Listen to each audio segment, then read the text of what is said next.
Bom dia a todos, tá? Estou aqui de volta mais uma vez para conversar com vocês sobre um assunto muito importante, sobre religião, tá? Que é a prática de ser ou querer ou não se tornar um religioso cristão, um evangélico cristão, tá? Então, gente, o que eu quero falar para vocês sobre isso é o que é ser um religioso cristão, né? O que é ser um evangélico cristão? O evangélico cristão é uma pessoa que ele crê na existência de Deus e na existência de Jesus Cristo como o Filho de Deus, o enviado, né? O Messias, o Cristo que foi prometido. E ele crê que ele veio, que ele morreu na cruz, né, para perdão dos nossos pecados. E ele acredita que ele há de voltar, né, para buscar os escolhidos dele, né, conforme ele relatou, né, quando estava com os discípulos aqui. Ele disse assim: não se turbe o vosso coração. Crede em Deus Pai, crede em mim. Na casa do meu pai há muitas moradas.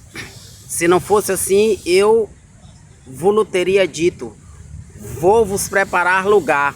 E se eu for e vos preparar lugar, virei outra vez e vos levarei comigo, para que onde eu estiver, vós estejais também, tá? Então essa foi uma promessa que ele fez, tá? E ser um evangélico cristão é isso, tá? Ele crê nisso e toda a vida dele é dedicada para este fundamento, tá? Ele vive se preparando para o dia da vinda de Cristo, tá? Para buscar os escolhidos dele, tá? Isso para os que crerem, né? Nesse relato, nesse contexto cristão, tá? Então ele vive se preparando para que quando Cristo vier, ele seja encontrado da melhor forma possível, tá? Em obediência, em temor, tá? E em práticas daquilo que ele recomendou, tá? Então ser evangélico cristão é isso, tá? Não é como muitas pessoas pensam, que não vai mais poder fazer nada, não vai mais poder desfrutar de nada, tá? Tudo, gente, que um católico, tá, inteligente, tá, sociável, tá, que faz boas escolhas, tudo que ele pratica, um evangélico pode praticar, tá? Casar, namorar, tá?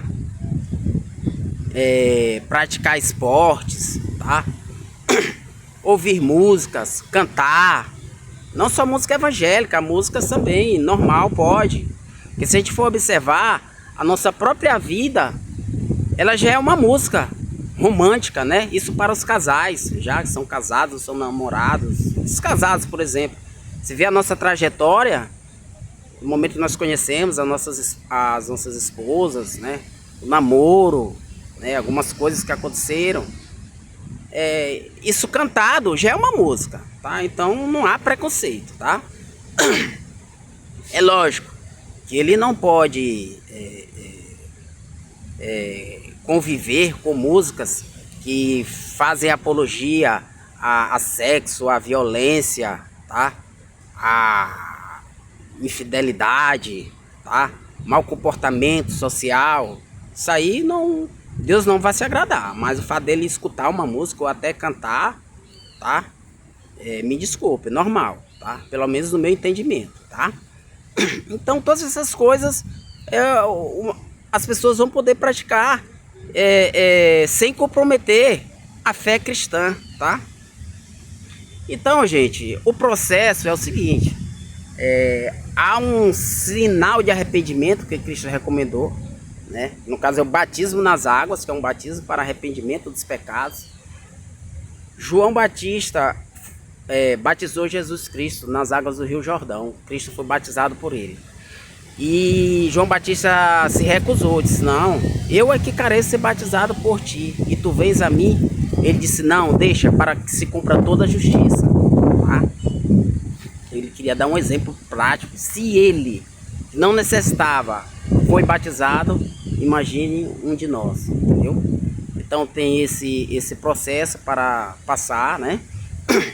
Cristo foi bem claro com Nicodemos, né? Nicodemos era um membro da administração pública, né?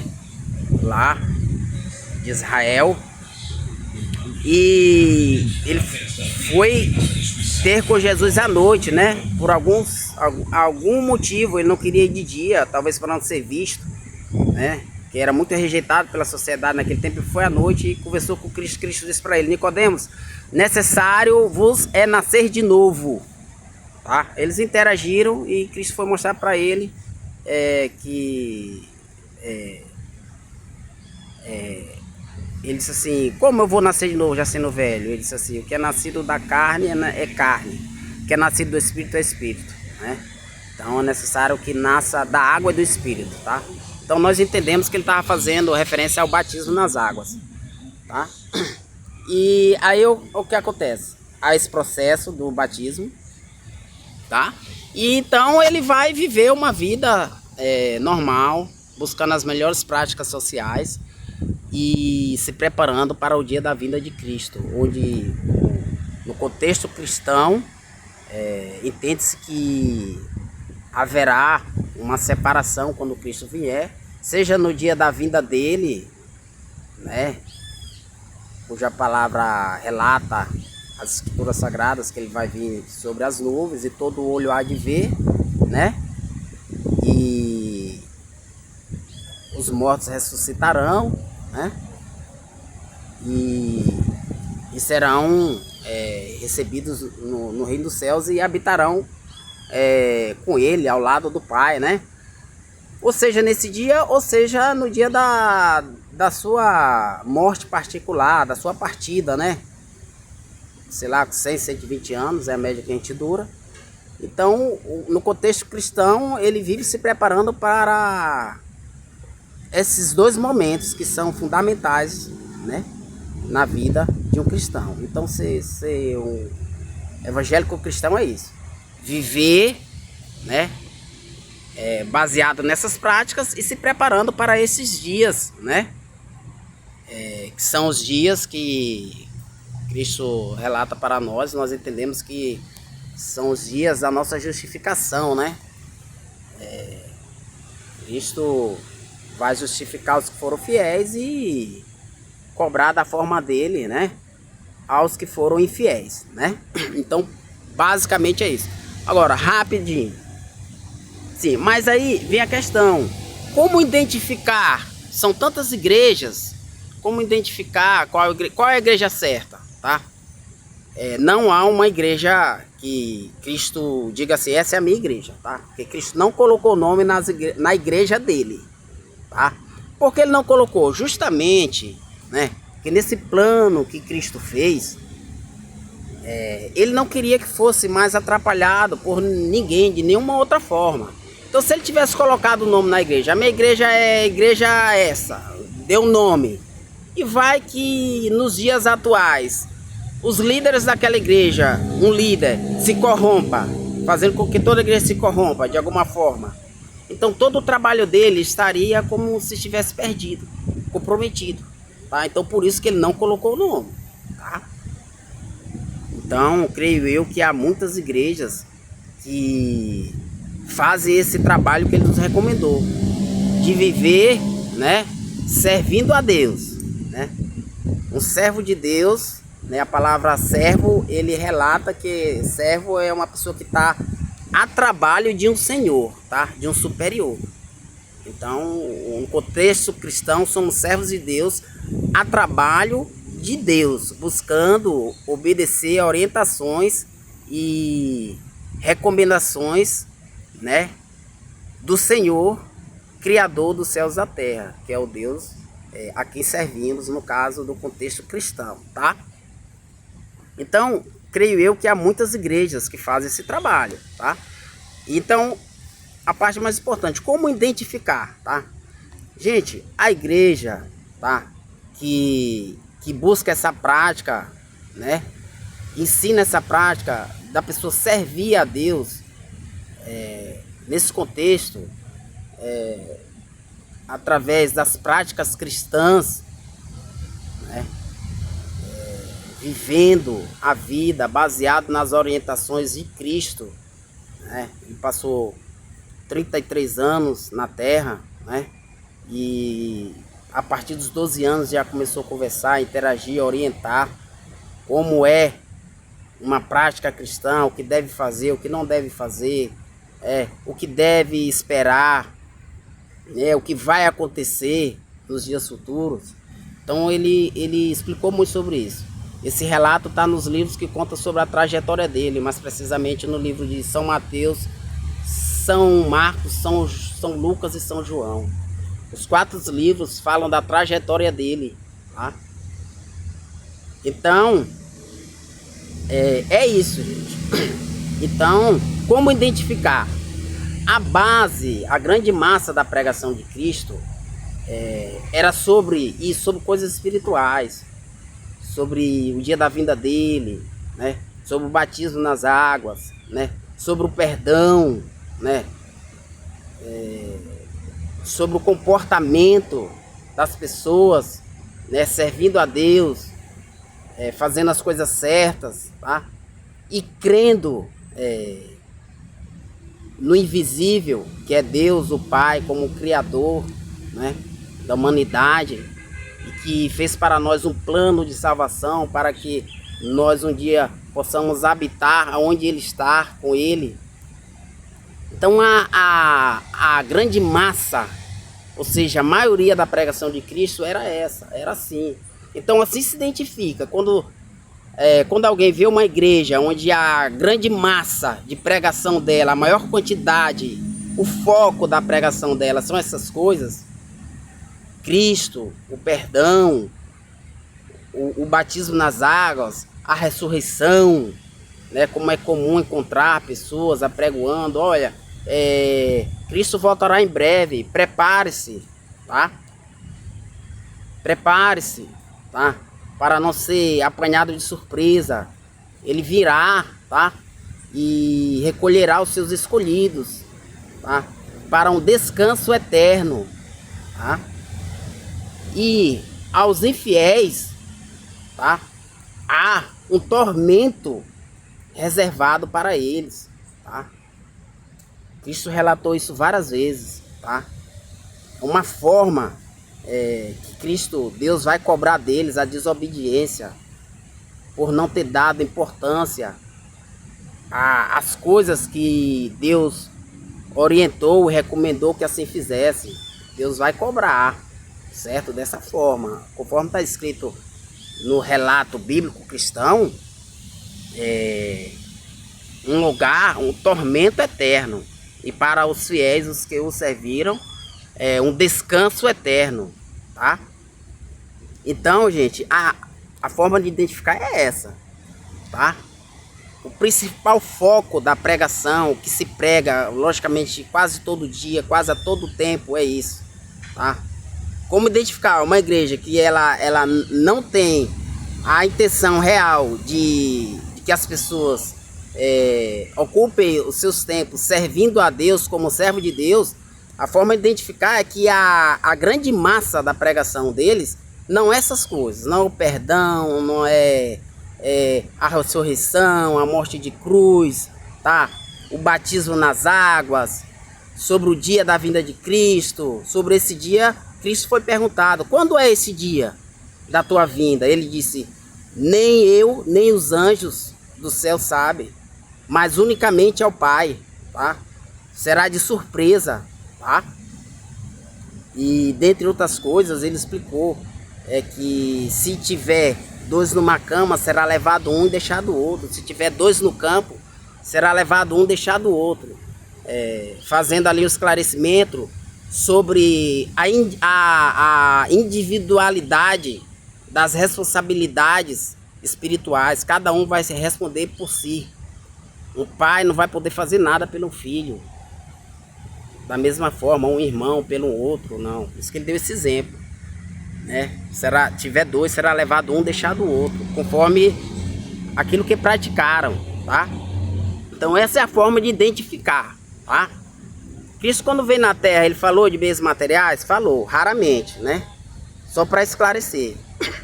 Uma vez ele falou assim: não andeis preocupado com o que é a vez de comer, de beber, de vestir, né? Olhai para as aves dos céus, né?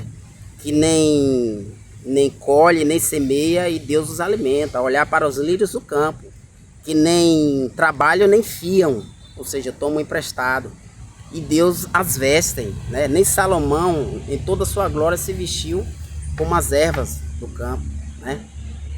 Então ele disse assim: buscai primeiramente o reino dos céus, e as demais coisas vos serão acrescentadas. Então naquele momento ele estava falando de roupa, calçado, dinheiro, mas são momentos raros, e logo ele volta, e toda a massa da sua pregação, a grande quantidade, é sobre questões espirituais, tá?